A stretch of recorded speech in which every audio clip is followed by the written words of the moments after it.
आपने जो कानून बनाया, नरेंद्र मोदी की सरकार ने, नीतीश कुमार ने, चिराग पासवान ने, मांझी साहब ने, कुशवाहा साहब ने ये कानून बनाकर सिर्फ एक आदमी को फायदा हुआ, बहुत ज्यादा उसको फायदा हुआ।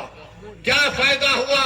वो देश का सबसे दौलतमंद आदमी है जिसने एक मुस्लिम वक्फ की जायदाद के ऊपर जो यतीम खाना है, यतीम खाने को उसने गैर कानूनी तौर से खरीद लिया और उसके ऊपर उसने गरीब लोग बोलते, मीडिया बोलते कि 1000 करोड़ का अपना घर बनाया। तो सुनो प्रधानमंत्री, अब्दुल सुबह अपने घर से जरूर निकलता है, मगर अब्दुल जब अपने घर से निकलता है वो अल्लाह की जात पर तवक्कल करता है। अब्दुल अपना घर प्रधानमंत्री किसी यतीम खाने पर नहीं बनाया है, अब्दुल अपना 20 फीट का घर अपनी जाती जमीन पर बनाया है। ये अब्दुल में और उसमें फर्क है प्रधानमंत्री। आपको अब्दुल से मोहब्बत नहीं, आपको मुकेश से मोहब्बत है, इसीलिए आप ये कानून उसके लिए बनाए हैं।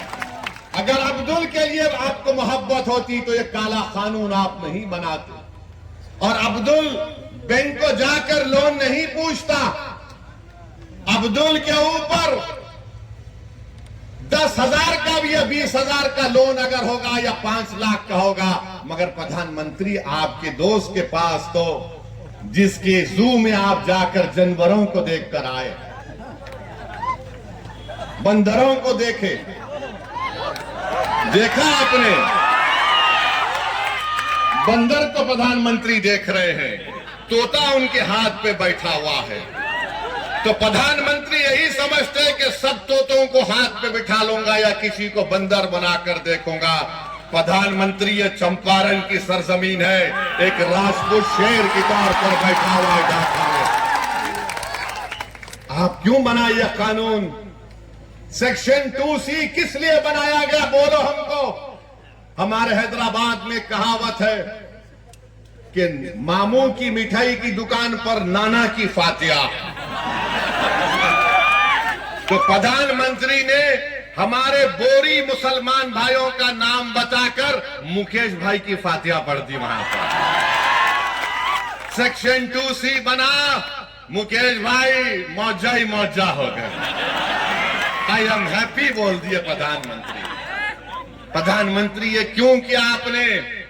ये कानून ये बना दिया कि अगर जितने बिहार में आसार कदीमा के तहत मस्जिदें होंगी जो दर्जे वक्फ है बिहार वक्फ बोर्ड में, वो वक्फ की जायदाद नहीं रहेंगी, आसार कदीमा उसका मालिक होगा। जो जालिम लोग टीवी चैनल पर बैठकर आदिल हसन से असदुद्दीन ओवैसी को गाली देते हैं, प्यारे जितनी गाली देना है दो, कोई फर्क नहीं पड़ता।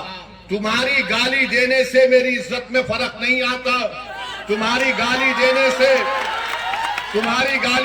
से मेरी शोहरत में कमी नहीं आती, तुम्हारी गाली देने से मेरी रात की नींद खराब नहीं होती। हाँ, अगर तुमको फायदा होता है क्योंकि तुम्हारे दिलो दिमाग में बीमारी है नफरत की, शायद ओवैसी को गाली देने से वक्तिया तुमको फायदा होता है तो दो, मगर ये तो बताओ इस कानून में किसको फायदा पहुंच रहा? कुछ फायदा नहीं है मुसलमानों को। और प्रधानमंत्री बोलते मुसलमान 30% गरीब है। अगर है तो तुमने क्या किया बताओ?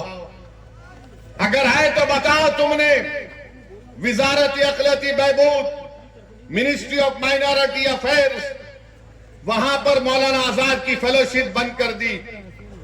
जो अकलियतों के बच्चे जिसमें मुसलमान, सिख, ईसाई, बौद्ध और जैन धर्म के जो PhD कर रहे हैं उनको पैसे नहीं देगी सरकार, तो गरीबी आएगी नहीं आएगी? जो मुसलमानों के बच्चे सबसे ज्यादा ड्रॉप आउट रेट पूरे देश में अगर आप देखेंगे किसी समुदाय का है तो मुसलमानों का है। जो चौथी जमात में, 5वीं जमात में अपना स्कूल छोड़ देते हैं, क्यों छोड़ते हैं? क्योंकि अब्दुल चाहता है पढ़ाना अपने बच्चों को, मगर अब्दुल के पास घर में खाना खिलाए या फिर बच्चों को पढ़ाए। तुमने प्री मैट्रिक स्कॉलरशिप को 9वीं क्लास से कर दिया, जबकि हम पुकार रहे कि अरे 4ठी, 5वीं, 6ठी जमात में करो। तो नरेंद्र मोदी ने कहा नहीं नहीं, अब्दुल नहीं पढ़ सकता 4ठी, 5वीं, 6ठी जमात, वो 9वीं जमात में आया तो स्कॉलरशिप मिलेगा। अरे अगर जो 4ठी, 5वीं, 6ठी, 7वीं पढ़ेगा तो 9वीं को पहुंचेगा ना। प्री में पोस्ट मैट्रिक स्कॉलरशिप हम पुकार कर कह रहे कि बढ़ाओ, नंबर बढ़ाओ, नंबर बढ़ाओ, मगर बीजेपी बोलती हम 1 लाख को दे रहे। अरे जालिमो, तुम झूठ बोल रहे हो। तुम नंबर नहीं बढ़ाने की वजह से हर साल डिग्री में हमारे कम से कम 5 लाख बच्चे स्कॉलरशिप से महरूम हो जाते हैं, और बढ़ाने के लिए सिर्फ 1000 करोड़ की जरूरत है, 1500 करोड़। मगर मोदी ने बोलेंगे अब्दुल पंक्चर बनाता है। मोदी जी, दलील देकर कह रहा हूं, झूठ नहीं बोल रहा हूं। आप मेरे दलील का जवाब नहीं दे पाओगे। अरे अब्दुल अगर गरीब है तो हुकूमतों ने हमको गरीब बना दिया।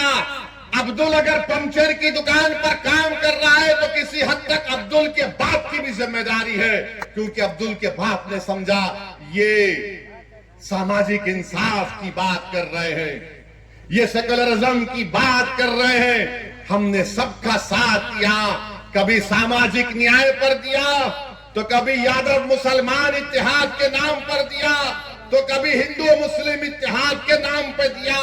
जिसको हमने वोट दिया वो मोटा हो गया, वो महल में जाकर बैठ गया, और जिसने उनको वोट डाला गरीबी उसका मुकद्दर बन के रह गया।